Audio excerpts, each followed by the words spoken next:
esteemed faculty, honored guests, and my dear students. Let me start by wishing all teachers present here a very happy Teachers' Day.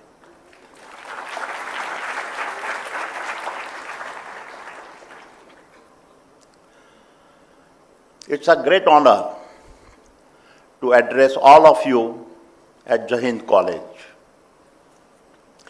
These institutions, born from the ashes of India's partitions, is a great example of the resilience of a human spirit.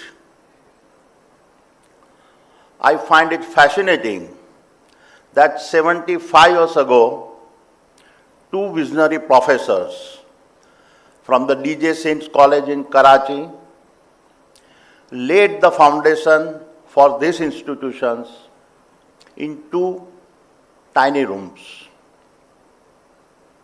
Despite the immense challenges and human displacement happening during the partitions of our country, they dreamed of a future where the force of education could heal and unite. I therefore stand here today humbled and thankful to have been invited by Shri Vikram Nankani to share my experiences from this historic platform. Just as the Jai Hind College was built on the principle of breaking boundaries and create a new possibilities, the theme of my talk today will focus on some of my own inspirations that allowed me to break my boundaries. And over the next 40 minutes, as I share my journey of entrepreneurship, I hope the stories will leave you with some learnings. My dear friends, we all need role models in our lives. Imagine a young boy faced with the choice between the expectations of his surroundings and an inner calling. This narrative is not restricted to any single person, but is a theme we have seen happen all across history. Consider the early titans of the US industry, such as John D. Rockefeller, Cornelius Vanderbilt, or Andrew Carnegie, who built the infrastructure that shaped the future of United States, or our own visionary leader like J.R.D. Tata, G.D. Birla, and Dhirubhai Ambani, who played invaluable roles in transforming India's economic landscape. These leaders did more than just build businesses. They established legacies. Their journey were filled with challenges and criticism, yet their guts to tackle the impossible transform ordinary ambitions into extraordinary legacies. They showed that the true measure of a leader is not in their titles, but in the legacies they leave behind. And as I stand before you today, I would like to emphasize a few points that often go unspoken.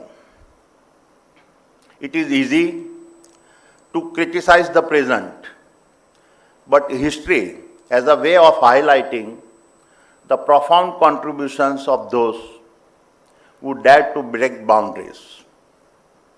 It is said that the wisdom of our saints and prophets is only recognized long after their time. Likewise, I believe that the real impact of the achievement of visionaries is also often realized not during their lifetimes, but only after they are gone. My dear friends, I was just 16 years old when I decided to break my first boundary. I had to do with giving up my education and choosing to move to an unknown future in the city of Mumbai. People still ask me, why did you move to Mumbai? Why did you not complete your educations? The answer lies in the heart of every young dreamer who sees boundaries not as a barriers, but as challenges that test his courage. I was driven by a need to see if I had the courage to make a life for myself in the most happening city of our country. Mumbai is more than just a city for me. It was my training ground for business. It is here that I learned to short and trade in diamonds. The field of trading makes a good teacher.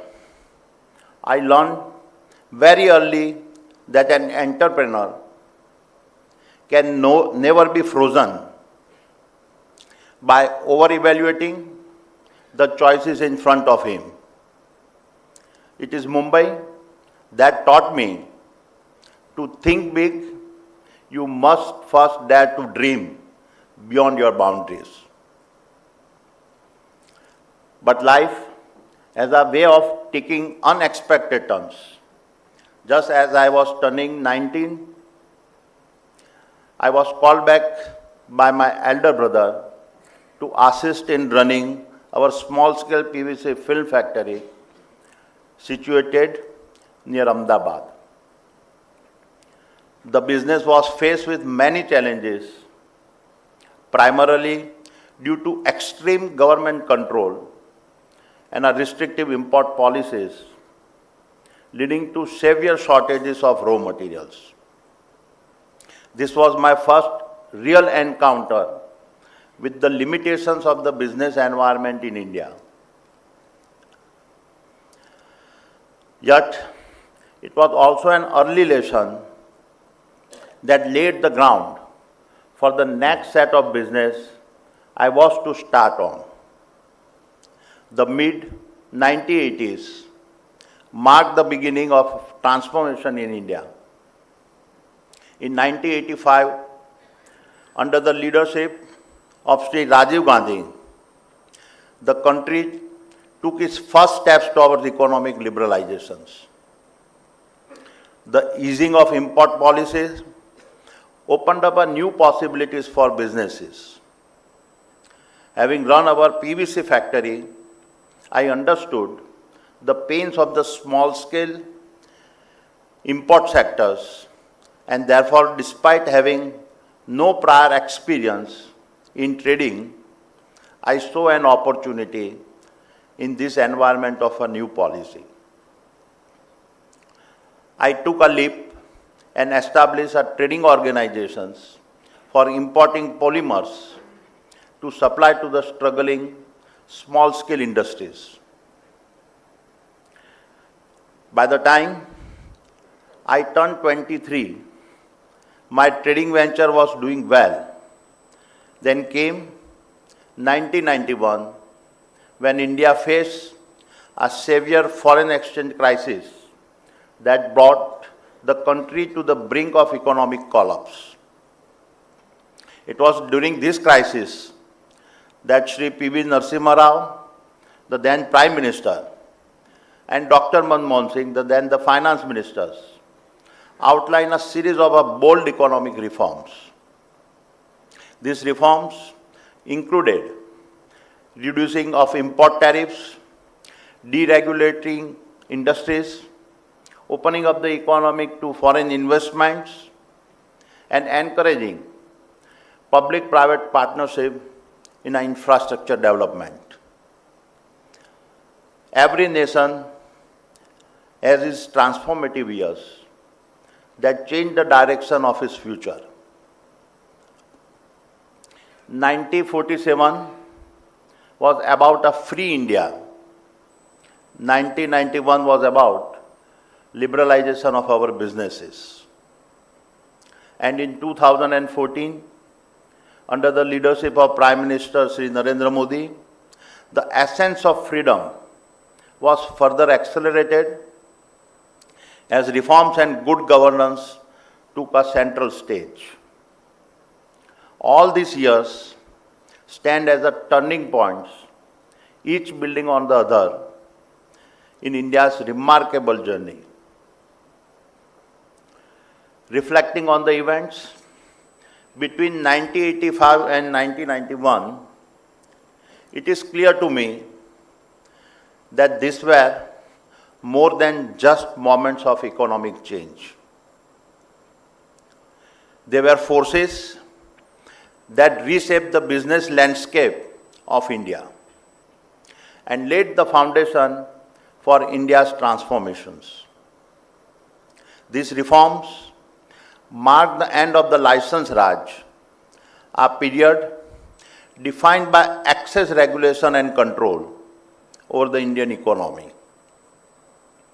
Many of the established business houses that had grown large since independence failed to evolve and recognize the significance of the policy changes.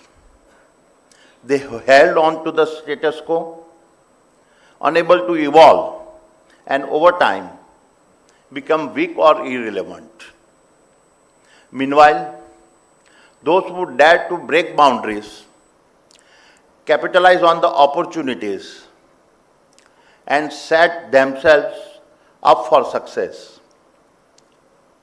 Looking back, we were one of them. In every crisis lies the potential for a reinvention, and it is our courage during these moments of truth that defines the path to greatness. For me, the liberalization of 1991 was my second big break. At 29, I established a global trading house dealing in polymers, metals, textiles, and agri-products. And within 2 years, we had become the largest global trading house in the country. This is when I understood the combined value of both speed and scale. Thereafter, in 1994, we decided it was time to go to public. And Adani Exports, now known as Adani Enterprise, launched its IPO. The IPO was strong success and underscored for me the importance of public markets. However, while we had been a beneficiary of the economic reforms, I began to realize the limitation of our business model. Trading, by its very nature, is volatile. To build a stable and sustainable enterprise and gain the confidence of the markets, I recognized that we needed to invest in assets that would provide a solid foundation for growth. I realized that to break the next set of boundaries, I would have to first start with challenging my own status quo. The future belongs to those who dare to see beyond the presents, who recognize that today's limits are tomorrow's starting points. And my third major break was about to come, one that would propel us into a new orbit. These realizations prompted the next critical shift in our business model. In 1995, the Gujarat government announced the Port Focus Industrial Development Plan through a public-private partnerships. Around that time, we had been approached by the global commodities trader Cargill. It was a proposal to partner for a manufacturing of and sourcing of salt from the Kutch region. While the partnership did not materialize, we were left with about 40,000 acres of a marshy land and approval to build a captive jetty at Mundra for the export of salt. What others saw as a marshy, barren land, we saw as a canvas waiting to be transformed. That canvas is now by far our nation's largest port. Mundra became my karma bhumi.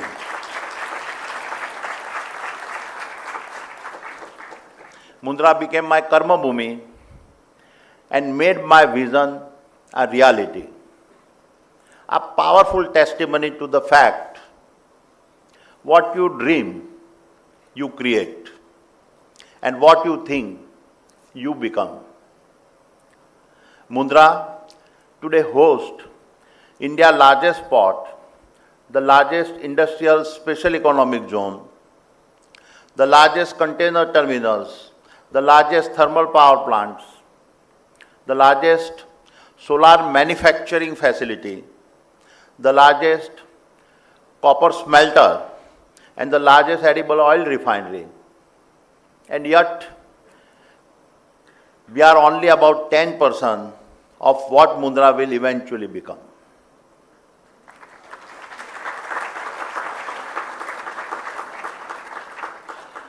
It stands as a living monument to the power of integrated business models and the strategic value of adjacencies, challenging the very concept of core competencies that the West advocates. My dear friends, over the years, I learned a vital lesson. The bigger your bets, bigger are the boundaries you break. And bigger the boundaries you break, lesser is the competitions. Picture Khavda in Kutch, one of the world's most inhospitable deserts, now transformed into the world's biggest renewable energy installations, spanning a several hundred square kilometers.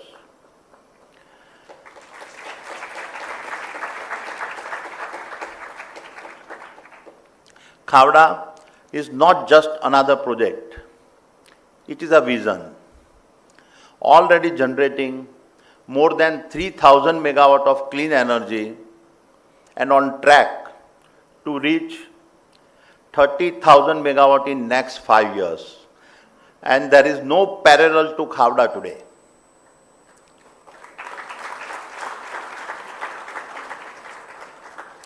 For us, Khavda is a symbol of our national pride, capturing the philosophy of everything that the Adani Group as a company stands for. or consider the world's most complex redevelopment project in the city of Mumbai's Dharavi, where we are transforming the world's largest slum over the next decade to create an unmatched ecosystems of a sustainable living. For me, Dharavi is not just about urban renewal. It is about restoring dignity to over 1 million residents of our country.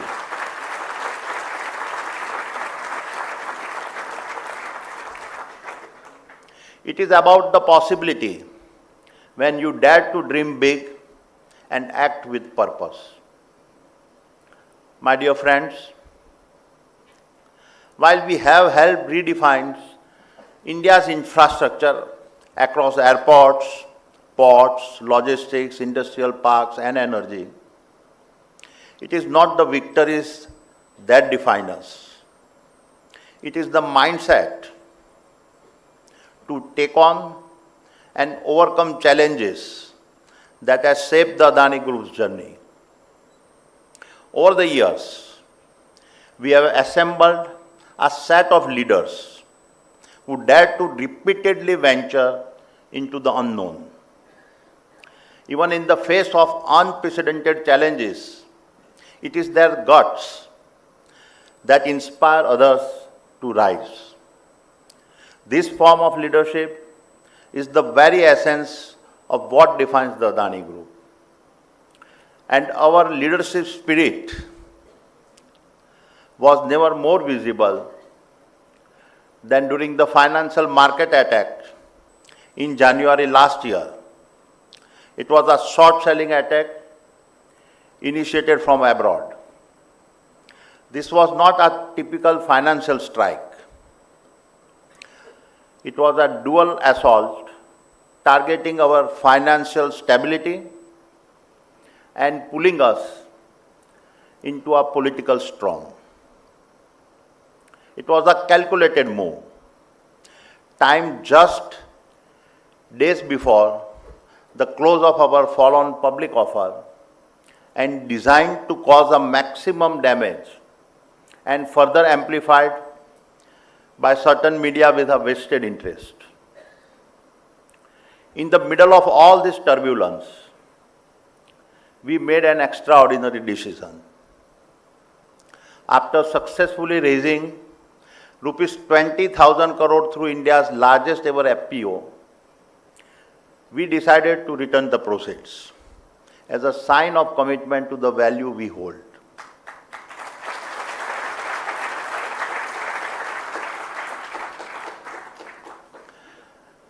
Moreover, to prove our resilience, we raised several thousands crores from other sources and proactively reduced our debt to EBITDA ratio to less than 2.5 times, which is unmatched number. Which is unmatched number even for the strongest of infrastructure company across the world.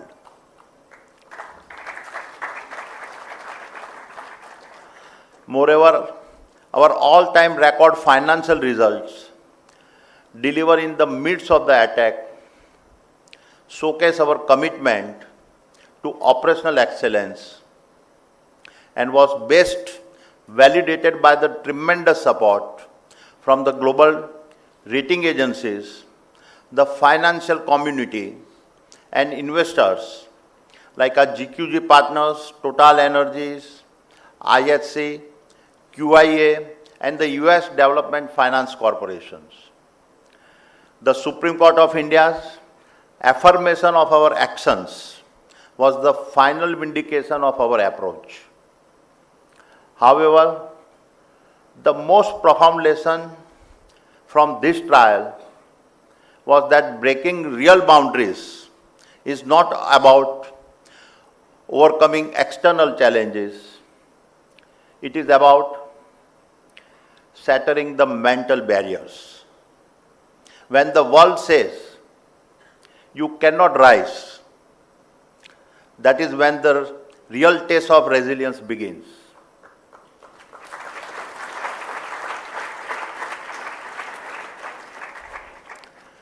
Resilience is not about avoiding the falls.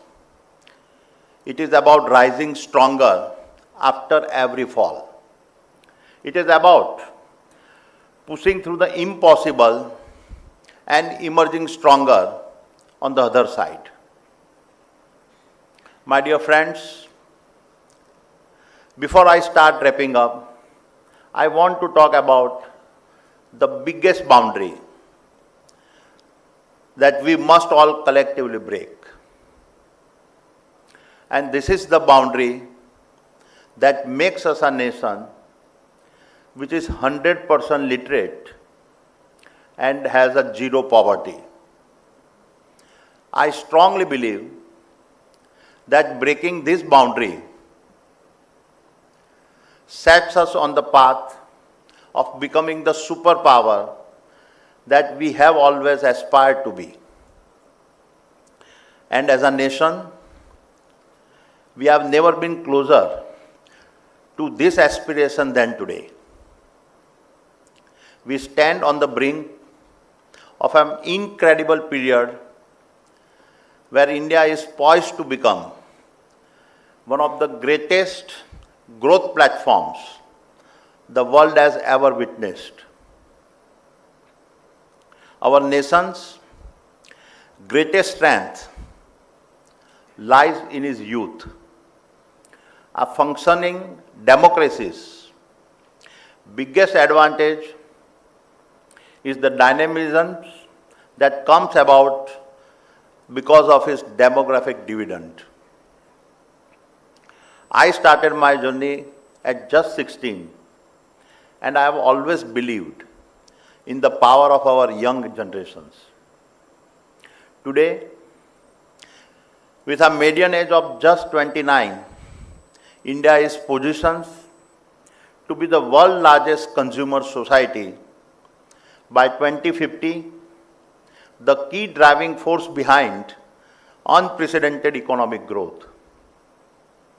It is a staggering projections that even in 2050, our median age will be only 39 years. Nothing can be more empowering than being the largest global populations that is fully literate, has a zero poverty, and a median age of less than 40.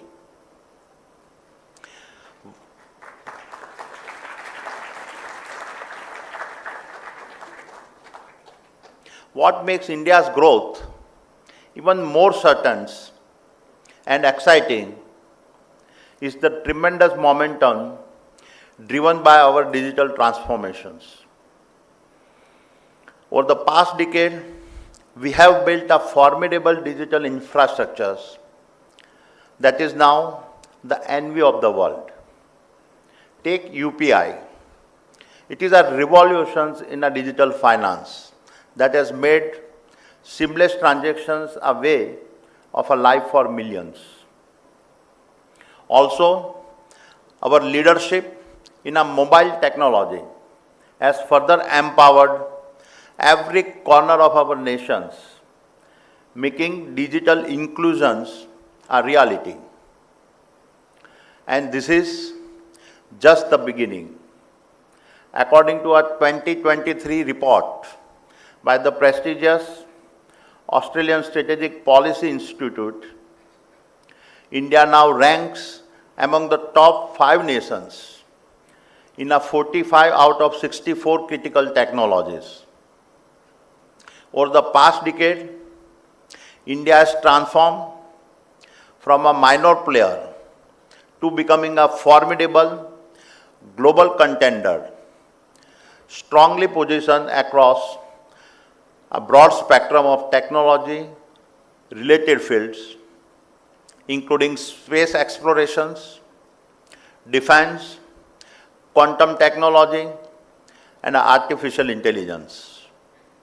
The future is a brilliantly digital, and I strongly believe India is leading the charge. My dear friends, it is well established now that by the end of this decade, India is set to be the world's third largest economy.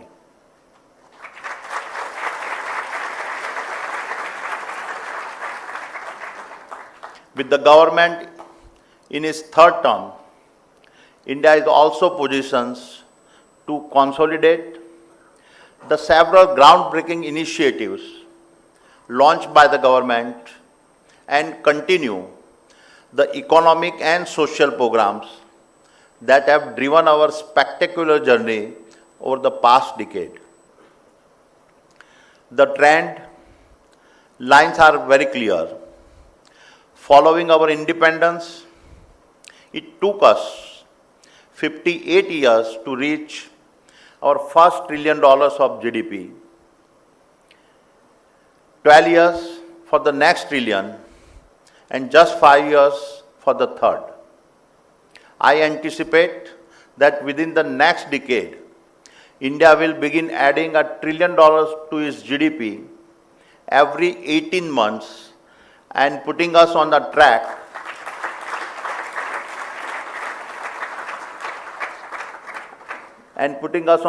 to become a $25 to $30 trillion economy by 2050. This pace and scale of growth will drive incredible possibility for all of us. Yes, we'll have our challenges like every nation does. However, given the all-round progress we have witnessed over the past decade, we can be optimistic that we will have the economic strength to work through the challenges. Therefore, as I close, let me take you back to the two professors, Dr. T.M. Adani and Dr. Mohinder Morton, who founded this college. On this Teachers' Day, just as they did, let every teacher present here continue to inspire, guide, and empower the young minds of our nations.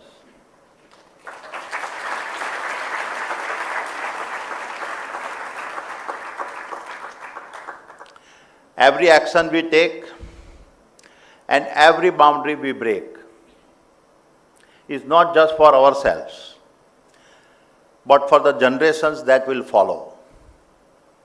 It is for the India we will leave behind, a nation that is not just free, but truly developed, where every citizen has the opportunity to succeed. A democracy whose time has come cannot be stopped, and India's time has arrived.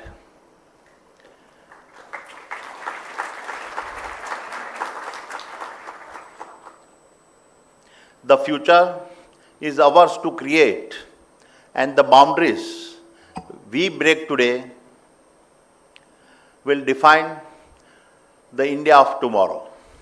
Thank you. Jai Hind.